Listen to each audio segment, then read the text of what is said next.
അയ്യോ വണക്കം. കാട്ടുകള്ളൻ മുതൽ കട്ടബൊമ്മൻ വരെ ന്യൂസ് ചാനലുകൾ മുക്കിന് തുടങ്ങുന്ന ഒരു കാലഘട്ടത്തിലൂടെയാണ് നമ്മൾ കടന്നു പോകുന്നത്. ന്യൂസ് ചാനൽ തുടങ്ങിയാൽ മാത്രം പോരാ, ഈ ന്യൂസ് ചാനൽ എങ്ങനെയെങ്കിലും ക്ലിക്കാക്കി എടുക്കണം. അത് അഭിമാന പ്രശ്നമാണ്. കാരണം കോടികളാണ് ന്യൂസ് ചാനലുകൾ ഓരോ മാസവും ഓട്ടിച്ചു കൊണ്ടുപോകാൻ വേണ്ടത് എന്നുള്ളത് ഒരു വസ്തുതയാണ്. ന്യൂസ് ചാനൽ ക്ലിക്കാകാൻ എന്താണ് വേണ്ടത്? അതിന് വ്യൂവർഷിപ്പ് വേണം. വ്യൂവർഷിപ്പ് വേണമെങ്കിൽ എന്ത് ചെയ്യണം? വ്യൂവർഷിപ്പ് കിട്ടുന്ന വാർത്തകൾ അങ്ങോട്ട് ഇട്ട് കൊടുക്കുക എന്നുള്ളത് മാത്രമേ ഉള്ളൂ. വ്യൂവർഷിപ്പ് കിട്ടുന്ന വാർത്തകൾ എങ്ങനെ തപ്പിയെടുക്കും?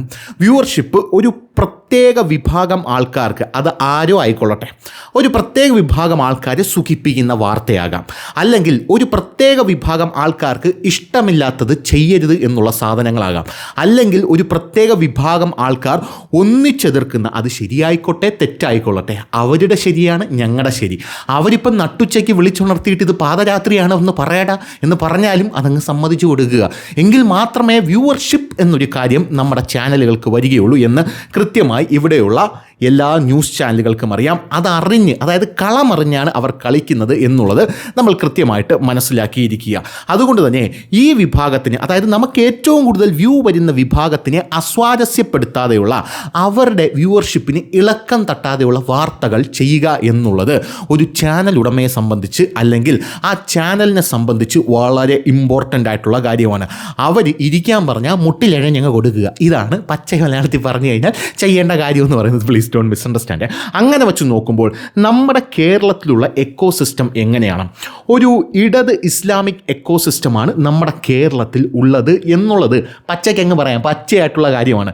ഈ ഇടത് ഇക്കോസിസ്റ്റം എന്ന് പറയുന്ന ഈ സാധനത്തിന് സുഖിപ്പിച്ചു കഴിഞ്ഞാൽ വ്യൂസ് ഷറബറേ എന്നങ്ങ് വരികയെ, നമ്മുടെ ശങ്കരാടി പറയുന്നത് പോലെ ഇച്ചിരി പുല്ല് ഇച്ചിരി പിണ്ണാക്ക് കൊടുത്താൽ മതി, പാല് ഷറബറേ എന്നങ്ങ് ഒഴുകുകയായി എന്ന് പറയുന്നത് പോലെയാണ് നമ്മുടെ ന്യൂസ് ചാനലുകളുടെ കാര്യം എന്ന് പറയുന്നത്. അത് അവർക്ക് കൃത്യമായിട്ടറിയാം. അതുകൊണ്ട് തന്നെ അവരെ അലോസരപ്പെടുത്തുന്ന ഒരു കാര്യങ്ങളും നമ്മുടെ ചാനലുകൾ ചെയ്യാറില്ല എന്നുള്ളതാണ്. ഉദാഹരണത്തിന് നമ്മുടെ നാട്ടിൽ, അതായത് നമ്മുടെ കേരളത്തിൽ അഖ്ലാഖ് അറിയാലോ, ബീഫിൻ്റെ പേരിൽ അടിച്ചു കൊന്നു എന്ന് പറഞ്ഞ് വലിയ പ്രചാരണമുണ്ടാക്കിയ അഖ്ലാഖ് നല്ലതുപോലെ വേവും. അങ്ങനെ നല്ലതുപോലെ വേവുന്ന അഖ്ലാഖ് ഇവിടെ ഉള്ളപ്പോൾ പിന്നെ ഇവിടെ ദുരഭിമാന കൊല നടത്തിയ ആരെങ്കിലും ഒരു വാർത്തയെടുത്ത് ഫ്രണ്ടിലോട്ട് ഇട്ട് കഴിഞ്ഞാൽ അത് വേവുമോ? അത് വേവില്ല. നമ്മുടെ നാട്ടിൽ ആസിഫ നല്ലതുപോലെ വേവും, പക്ഷേ നമ്മുടെ നാട്ടിൽ വാളയാർ പെൺകുട്ടികൾ വേവില്ല എന്നുള്ളതാണ് പ്രധാനപ്പെട്ട കാര്യം. അതുകൊണ്ട് വേവുന്ന സാധനങ്ങളിട്ട് ഈ സംഭവം പാചകം ചെയ്ത് നല്ല കിടുകാച്ചിയായിട്ട് ഫ്രണ്ടിലോട്ട് വയ്ക്കുക എന്നുള്ളതാണ് ന്യൂസ് ചാനലുകളുടെ ഇപ്പോഴത്തെ പ്രത്യേകത എന്ന് പറയുന്നത്. ഇപ്പോഴത്തെ എന്നല്ല, കുറച്ച് നാളായിട്ട് ഇവന്മാരുടെ ഒരു പ്രത്യേകത ഇത് തന്നെയാണ്. അതുകൊണ്ട് തന്നെ തങ്ങളുടെ വ്യൂവേഴ്സിന് ഇളക്കം തട്ടുന്ന ഒരു കാര്യങ്ങളും ചെയ്യാറില്ല, മുട്ടിലെഴുങ്ങ് കൊടുക്കുകയും ചെയ്യും എന്നുള്ളതാണ്. ഇപ്പോൾ ഉദാഹരണത്തിന് എന്നോട് പല ആൾക്കാരും പറഞ്ഞൊരു കാര്യമുണ്ട്.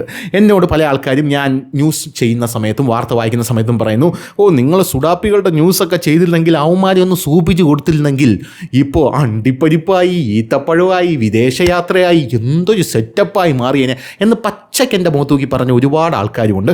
എന്തു തന്നെയായിരുന്നാലും ഇപ്പോൾ നമ്മുടെ പുഷ്പം പ്രകാശൻ, നമ്മുടെ 24 ചാനലിലെ, അതായത് പൂക്കളം ചാനലിലെ പൂക്കളം ഉടുപ്പൊക്കെ ഇട്ടുകൊണ്ട് തുള്ളിച്ചാടിക്കൊണ്ട് നിൽക്കുന്ന നമ്മുടെ പുഷ്പം പ്രകാശൻ്റെ വ്യൂസ് ഇടിഞ്ഞു തുടങ്ങിയല്ലോ. പുഷ്പം പ്രകാശൻ്റെ ഫ്യൂസ് ഊരിക്കൊണ്ടാണ് അവിടെ നിന്ന് അനിൽ ഐരൂർ നേരെ റിപ്പോർട്ടറിലേക്ക് പോയത്. റിപ്പോർട്ടറിൽ കാട്ടുകള്ളൻ ആൻഡ്രൂ അഗസ്റ്റിൻ ഇതേപോലെ ഒരു വ്യത്യാസവും അത് തുടങ്ങി ഇപ്പുറത്തിരുന്ന അരുൺ കുമാർ എന്ന് പറയുന്ന ഏറ്റവും നല്ല 24 ചാനലിൻ്റെ ആ ഒരു ജേർണലിസ്റ്റിനെ, അവിടെ നിൽക്കുമ്പോൾ ഏറ്റവും നല്ലതാണ്, അവിടെ നിന്ന് പറിച്ചെടുത്തുകൊണ്ട് ഇവിടെ നട്ടു. പോരാത്തതിന് പുഷ്പം പ്രകാശം കാണിക്കുന്ന സർക്കസിനെക്കാട്ടിലും ഗംഭീരമായിട്ടുള്ള സർക്കസ്, ഓട്ടം, ചാട്ടം, തവളച്ചാട്ടം, ചാക്കി ചവിട്ട് എല്ലാം കാണിക്കുന്നത് കൊണ്ട് തന്നെ പുഷ്പം പ്രകാശിൻ്റെ റീച്ച് പതുക്കെ ഇങ്ങനെ കുറഞ്ഞു തുടങ്ങി. ഇപ്പോൾ 24ൻ്റെ ഫ്യൂസും പറിച്ചുകൊണ്ട് ബിഗ് TV എന്ന് പറയുന്നൊരു സാധനം തുടങ്ങിയിരിക്കുകയാണ് അനിൽ ഐരൂർ. ഇപ്പോൾ തുടങ്ങിയിട്ട് 2 ദിവസമേ ഉള്ളൂ. എന്തായാലും 3-4 മാസം കഴിയുമ്പോൾ ഇതിൻ്റെ ഗതി എന്താണെന്ന് നമുക്ക് അറിയാനായിട്ട് സാധിക്കും. എന്തായാലും ഇങ്ങനെ ന്യൂസ് ചാനലുകൾ തുടങ്ങുന്ന ഈ ഒരു സാഹചര്യത്തിൽ ഈ 24 ചാനലിൽ നമ്മുടെ പുഷ്പം പ്രകാശ് അണ്ണയെ പഴയ ആ പരിപാടി ഉണ്ടല്ലോ, തമ്മിൽ തല്ല് പരിപാടി സ്റ്റാർട്ട് ചെയ്തു. അങ്ങനെ തമ്മിൽ തല്ല് പരിപാടി സ്റ്റാർട്ട് ചെയ്തു. സോഷ്യൽ മീഡിയയിലൊക്കെ ആ പരിപാടി ഭയങ്കര ഹിറ്റായി. അണ്ണൻ പിന്നെ നാട്ടുകാരെയൊക്കെ തമ്മിൽ തല്ലിച്ച് ഇങ്ങനെ മുന്നോട്ട് പൊക്കോണ്ടിരിക്കുകയാണ്. അങ്ങനെ മുന്നോട്ട് പൊക്കോണ്ടിരിക്കുന്ന ഈ ഒരു സാഹചര്യത്തിലാണ് കഴിഞ്ഞ ദിവസം അണ്ണൻ ഏറി പോകുക എന്നൊക്കെ പറഞ്ഞാൽ ചില്ലറ പോക്കൊന്നുമല്ല അണ്ണ ഏറി പോകുന്നത്. ആദിഭീകരമായിട്ടാണ് അണ്ണ ഏറി പോയിരിക്കുന്നത്. സംഭവം വേറൊന്നുമല്ല, അണ്ണ എന്നും രാവിലെ അണ്ണൻ്റെ പണി അറിയാമല്ലോ. അണ്ണൻ്റെ പണി എന്നൊക്കെ പറഞ്ഞാൽ ഈ 24 ചാനലിൽ കിടന്ന് അണ്ണൻ പണി എടുത്തുകൊണ്ടിരിക്കുകയാണ്. രാവിലെ 5 മണി തൊട്ടേ ചാനലിൽ വന്നിരിക്കുന്നത് കാണാം. രാത്രി 12 മണിയായാലും ചാനലിൽ നിന്ന് ഇറങ്ങാത്ത സ്ഥിതിയാണ് അണ്ണനുള്ളത്. അതായത് അവിടെ പണിയെടുക്കാൻ അണ്ണൻ മാത്രമേ ഉള്ളൂ എന്നുള്ളൊരു തോന്നലാണ് ആ ചാനൽ കാണുമ്പോൾ പല ആൾക്കാർക്കും തോന്നുന്നത്. ഒരു സമയത്ത് 24 ചാനലിൽ കിടന്ന് പണിയെടുത്തിട്ട് അവിടെ നിന്ന് അണ്ണൻ്റെ പൂക്കളം ചാനലിലേക്ക് വേറെ പരിപാടി അവതരിപ്പിക്കാൻ പോകും. അങ്ങനെ ചാനൽ വിട്ട് ഇങ്ങനെ പൊക്കോണ്ടിരുന്ന് ഈ ചാനലിൽ എങ്ങനെയെങ്കിലും കയറ്റിക്കൊണ്ട് വരണം എന്നുള്ള ഒരു ഉദ്ദേശം മാത്രമേ അണ്ണനുള്ളൂ. ഇപ്പോൾ ചാനലിൻ്റെ ഫ്യൂസ് പോയിരിക്കുകയാണ്. കഴിഞ്ഞ ദിവസം അണ്ണൻ രാവിലെ ഈ പരിപാടിക്ക് വരുമ്പോൾ കയ്യിലൊരു മഗ്ഗും പിടിച്ചുകൊണ്ടാണ് വരുന്നത്. മഗ്ഗ് എന്ന് പറഞ്ഞാൽ ഗ്ലാസ്. ഈ ഗ്ലാസ്സിനകത്ത് ചായയാണ്. ഈ ചായ ഇങ്ങനെ ഊതി കുടിച്ചുകൊണ്ടാണ് അണ്ണൻ വാർത്ത അവതരിപ്പിക്കുന്നത്. അണ്ണൻ അങ്ങനെ ചായ വയസ്സായ മനുഷ്യനല്ലേ, 10-70 വയസ്സാവുമെന്നാണ് എനിക്ക് തോന്നുന്നത്. അപ്പോൾ അതുകൊണ്ട് തന്നെ രാവിലെ ഇത്രയും സമയം നിൽക്കുമ്പോഴും ചായയൊക്കെ കുടിച്ചാൽ മാത്രമേ അണ്ണന് തൊണ്ടയ്ക്കൊക്കെ ഒരു റെസ്റ്റ് കിട്ടൂ. സ്വാഭാവികമായിട്ടും ആ ചായ ഊതി കുടിക്കുന്ന അണ്ണൻ ഫോൺ നോക്കിയപ്പോൾ 2 കമൻറ്റ്. ഇത് നോമ്പല്ലേ, നോമ്പ് സമയത്ത് ഇങ്ങനെ ചായക്കപ്പ് കയ്യിൽ പിടിക്കുന്നത് ശരിയാണോ അണ്ണ? ഉടനെ തന്നെ ഒരു ഒബ്ജക്ഷനും ഇല്ലാതെ നമ്മുടെ അണ്ണൻ ഈ ചായക്കപ്പ് ഇങ്ങടുത്ത് മാറ്റി വെച്ചിട്ട് ഇങ്ങനെ വാർത്ത ഇങ്ങനെ വായിച്ചുകൊണ്ടിരിക്കുകയായിരുന്നു. 2 പേരെന്നോട് പറയുന്നുണ്ട് ഈ ചായക്കപ്പ് നോമ്പ് സമയത്ത് പിടിക്കുന്നത് അതൊരു ശരിയായ പ്രവണതയായിട്ട് തോന്നുന്നില്ല, മാറ്റി വെച്ച് എന്ന് പറഞ്ഞ് ഒരു ഒബ്ജക്ഷനും ഇല്ലാതെ അത് വായിച്ച് തീർന്ന അടുത്ത സെക്കൻഡ് പോലും ആവാൻ കാത്തുനിന്നില്ല, അണ്ണൻ അതെടുത്ത് മാറ്റി വെച്ചു എന്നുള്ളതാണ് പ്രധാനപ്പെട്ട വാർത്ത എന്ന് പറയുന്നത്. അതായത് അണ്ണൻ ബീഫിൻ്റെ കാര്യമൊക്കെ വരുമ്പോൾ അണ്ണൻ ഭയങ്കര നിലപാടുകളൊക്കെയാണ് എടുക്കുന്നത്. ബീഫിൻ്റെ കാര്യം വരുമ്പോൾ അണ്ണൻ പറയുന്നത് ബീഫ് കഴിക്കണം എന്നുള്ളവർ കഴിക്കട്ടെ, കഴിക്കേണ്ടാത്തവർ കഴിക്കണ്ട, അതിനിപ്പോൾ എന്താണ്, ഇത് കേരളമാണ്. അത് തന്നെയാണ് പറയുന്നത്, ഇത് കേരളമാണ്, ഇവിടെ ഇങ്ങനെയാണ് എന്നാണ് പല ആൾക്കാരും അണ്ണനെ ഏറിൽ തൊടുത്ത് വിട്ടുകൊണ്ട് ഇപ്പോൾ പറഞ്ഞുകൊണ്ടിരിക്കുന്ന സംഭവം എന്ന് പറയുന്നത്. അതായത് ഈ സമയത്ത് ചായ കുടിക്കുക എന്നുള്ളത് കുടിക്കുന്ന എന്നുള്ളൊരു കുടിച്ചോട്ടെ, കുടിക്കണ്ട എന്നുള്ളൊരു കുടിക്കണ്ട, അതാണ് ഒരു സെറ്റപ്പ് എന്ന് പറയുന്നത്. അങ്ങനെ ഇരിക്കുന്ന ഈ ഒരു സാഹചര്യത്തിൽ ഈ ചായക്കപ്പ് എന്ന് പറയുന്നൊരു സാധനം മാറ്റിവെക്കേണ്ട വല്ല കാര്യവുമുണ്ടോ അണ്ണ എന്ന് പല ആൾക്കാരും ചോദിച്ചിട്ടുണ്ട്. ചില ആൾക്കാർ സോഷ്യൽ മീഡിയയിൽ കിടന്ന് പച്ചത്തെറി വിളിക്കുന്നുണ്ട്, എന്നാൽ അതിനൊന്നും നമ്മൾ അനുകൂലിക്കുന്നില്ല. പക്ഷേ ഇത് ചർച്ച ചെയ്യപ്പെടേണ്ട ഒരു വിഷയമാണ്. അതും ഒരു ചാനൽ മുതലാളി എന്ന് പറഞ്ഞാൽ ഇവിടെയുള്ള എല്ലാ ചാനൽ മുതലാളിമാരും പുരോഗമന സിംഗങ്ങളാണ്. നമുക്കറിയാം, നമുക്ക് മാതൃഭൂമിയുടെ കേസ് അറിയാമല്ലോ. മാതൃഭൂമി മീശ എന്ന് പറഞ്ഞൊരു നോവൽ ഇറക്കി. ആ നോവലിനകത്ത് ഹിന്ദുക്കളെ അധിക്ഷേപിക്കുന്നു എന്ന് പറഞ്ഞൊരു സാമാനം ഉണ്ടായപ്പോൾ, അതായത് ഹിന്ദു സ്ത്രീകൾ അമ്പലത്തിലേക്ക് പോകുന്നത് വേശ്യാവൃത്തിക്കാണ് എന്ന് പറഞ്ഞൊരു സാമാനം ഉണ്ടായപ്പോൾ മാതൃഭൂമി എന്ത് ചെയ്തു? മാതൃഭൂമി താല പോയാലും പിൻവലിക്കില്ലട എന്ന് പറഞ്ഞൊരു സ്റ്റാൻഡാണ് അവിടെ എടുത്തത്. അതിനുശേഷം ഹിന്ദുക്കളെല്ലാം മാസമായിട്ട് മാതൃഭൂമി ബഹിഷ്കരിക്കുന്ന കാഴ്ച നമ്മൾ കണ്ടു. എങ്കിലും മാതൃഭൂമി വിട്ടുകൊടുത്തില്ല.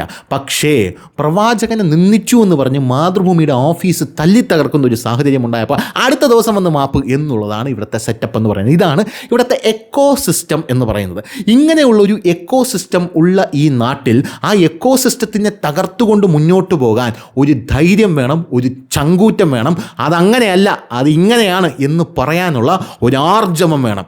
അപ്പോൾ അങ്ങനെ ആർജവമുള്ള ഒരു മാധ്യമ പ്രവർത്തകരും ഇവിടെ ഇല്ല എന്നുള്ളത് പച്ചയായിട്ടുള്ള വസ്തുതയാണ്. കാരണം അങ്ങനെ ആർജവം കാണിച്ചു കഴിഞ്ഞാൽ ഞമ്മിനുള്ള വക കിട്ടൂല എന്നുള്ളതാണ് യഥാർത്ഥ കാര്യം, അല്ലെങ്കിൽ പ്രധാനപ്പെട്ട ഒരു കാര്യം എന്ന് പറയുന്നത്.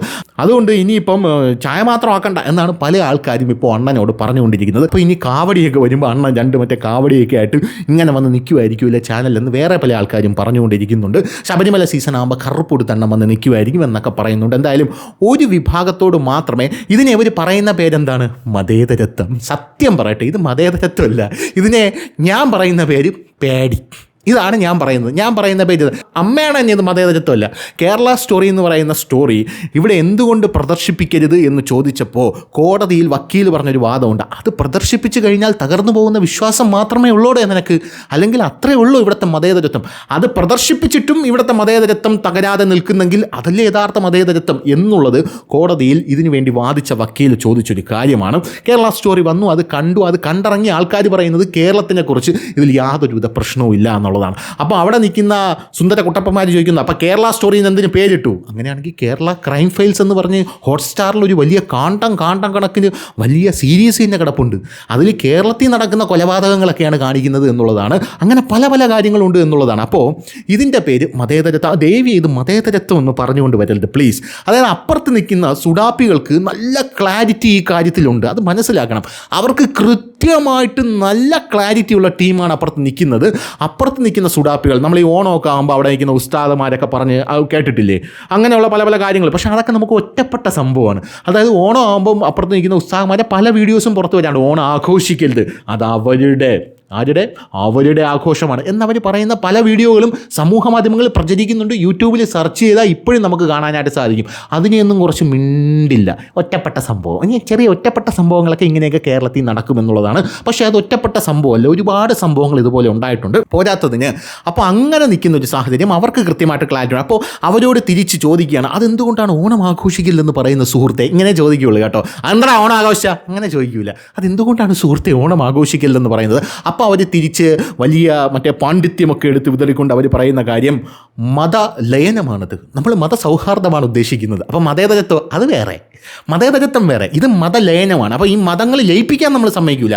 മതസൗഹാർദ്ദമൊക്കെ ആവാം. മതസൗഹാർദ്ദം എന്ന് പറഞ്ഞാൽ അവിടെ നിന്ന് ഇങ്ങോട്ട് വരുന്ന സാധനം, അത് മാത്രമാണ് മതസൗഹാർദ്ദം. പിന്നെ മതേതരത്വം എന്ന് പറയുന്നത് വേറൊരു സാധനം. അതാണ് അണ്ണ ഇപ്പോൾ കാണിച്ച സാധനം. ചായക്കപ്പുറത്ത് മാറ്റി വയ്ക്കുന്നില്ലേ, അതിന് അവർ മതേതരത്വം എന്ന് പറയും, ഞങ്ങളതിനെ പേടി എന്ന് പറയും. എന്തായാലും ഇങ്ങനെ ചായക്കപ്പ് മാറ്റി വെച്ചില്ലെങ്കിൽ ഇനിയിപ്പോൾ നാളെ സുഡാപ്പികളെല്ലാം കൂടെ കൊണ്ടുപിടിച്ച് ചാനൽ ബഹിഷ്കരിച്ചാലോ എന്നുള്ളൊരു തോട്ടണ്ണൻ ഉണ്ടായിരിക്കാം. അങ്ങനെയാണെങ്കിൽ തീർന്നു, പുള്ളിയെ കുറ്റം പറയാനും പറ്റില്ല. കാരണം ഇതിനകത്ത് പെട്ട് നിൽക്കുകയാണ് എല്ലാവരും എന്നുള്ളതാണ് പ്രധാനപ്പെട്ട കാര്യം എന്ന് പറയുന്നത്. ഇതിനകത്ത് പെട്ട് നിൽക്കുകയാണ്. നമ്മൾ അങ്ങനെയല്ല ഇങ്ങനെയാണ് എന്ന് പറഞ്ഞു കഴിഞ്ഞാൽ ഇപ്പോൾ എന്നെ എതിർക്കാൻ 100 പേര് വരും. ഞാൻ ഇപ്പുറത്ത് ഒരൊറ്റ ആളേ ഉള്ളൂ. പക്ഷേ ആർജവത്തോടു കൂടി തന്നെ അത് പറയും. അതിൽ എനിക്ക് ഭയങ്കര അഭിമാനമുണ്ട്.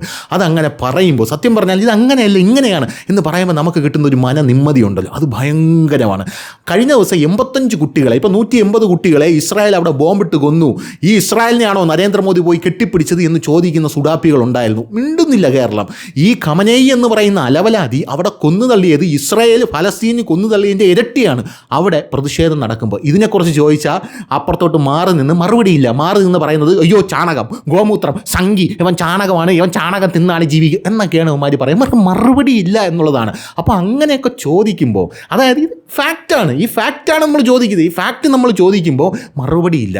ഈ മറുപടി ഇല്ലാത്തത് കൊണ്ട് തന്നെ അത് മറ്റു പല ആൾക്കാർ അവരുടെ എക്കോസിസ്റ്റത്തിനകത്ത് ഞെരിഞ്ഞമരുന്ന ആൾക്കാർ അംഗീകരിച്ച് കൊടുക്കുക എന്നുള്ളത് മാത്രമേ ഉള്ളൂ ഇവരെ കൊണ്ട് ചെയ്യാൻ സാധിക്കുന്നത്. എന്തായിരുന്നാലും ഞാൻ പുഷ്പം പ്രകാശ് അണ്ണനെ കുറ്റം പറയുന്നില്ല. അണ്ണൻ്റെ അവസ്ഥ എനിക്ക് മനസ്സിലാവും. പോരാത്തതിന് ഈ അവസ്ഥയിൽ പെട്ടുപോയ പല ആൾക്കാരും ഇവിടെയുണ്ട്. അതിന് അവർ ഓമനപ്പേലിട്ട് കൊടുത്തിരിക്കുന്നതാണ് മതേതരത്വം എന്ന് പറയുന്നത്. നമ്മുടെ മൊട്ട അരുൺ അണ്ണൻ്റെ ആ ഒരു ചാനലിൽ വന്നിരുന്നപ്പോൾ TP സെൻകുമാറിനോട് ചോദിച്ചൊരു കാര്യമുണ്ട്. അതായത് എന്തിന് സംസ്കൃതം പഠിപ്പിക്കണം? വൈ സംസ്കൃതം പഠിപ്പിക്കണം? സംസ്കൃതം പഠിപ്പിക്കണമെങ്കിൽ ഇത്രയും കുട്ടികൾ ആ ക്ലാസ്സിൽ ഉണ്ടായിരിക്കണമെന്ന നിയമമുണ്ട്. അപ്പോൾ സെൻകുമാർ തിരിച്ചു ചോദിച്ചു, അറബി പഠിപ്പിക്കണമെങ്കിൽ എത്ര കുട്ടി വേണോടാ? അപ്പോൾ അവൻ പറയുന്നു, ഒരു കുട്ടി ഉണ്ടെങ്കിൽ പോലും അറബി പഠിപ്പിക്കാം. അപ്പോൾ ഉടനെ സെൻകുമാർ തിരിച്ചു പറയുന്നുണ്ട്, അതാണ് സംഭവം എന്ന് പറയുന്നത്, ഇതാണ് വൺ വേ ട്രാഫിക് എന്ന് പറയുന്നത്. അപ്പം നമ്മുടെ അരുൺകുമാർ പറയുന്നൊരു ഡയലോഗുണ്ട്, ഭയങ്കര ഫേമസ് ഡയലോഗാണ്. That's the beauty of Indian constitution. Indian constitution അങ്ങനെ ഒരു ബ്യൂട്ടി ആർക്കും കൊടുത്തിട്ടില്ല. എല്ലാവരെയും തുല്യമായിട്ട് കാണാൻ മാത്രമേ ഇന്ത്യൻ കോൺസ്റ്റിറ്റ്യൂഷൻ പഠിപ്പിച്ചിട്ടുള്ളൂ എന്നുള്ളതാണ്. അപ്പോൾ ഇതൊക്കെ പറയുമ്പോൾ ഇവർക്ക് മറുപടിയില്ല. ചാണകം, ഗോമൂത്രം, സംഗി, സവർക്കർ, ഷൂവർക്കർ എന്നൊക്കെ പറഞ്ഞ് ശൂലം ഭ്രൂണം ഗർഭിണി എന്നൊക്കെ പറഞ്ഞ് പഴയ ആ ഒരു പാട്ട് തന്നെ ഇങ്ങനെ പാടിക്കൊണ്ടിരിക്കുകയാണ്. എന്തായാലും നടക്കട്ടെ. അണ്ണൻ്റെ അവസ്ഥ എനിക്ക് മനസ്സിലാകുന്നു. അണ്ണൻ എൻ്റെ കണ്ണീരിൽ കുതിർന്ന ബാഷ്പാഞ്ജലികൾ. അപ്പോൾ ശരി.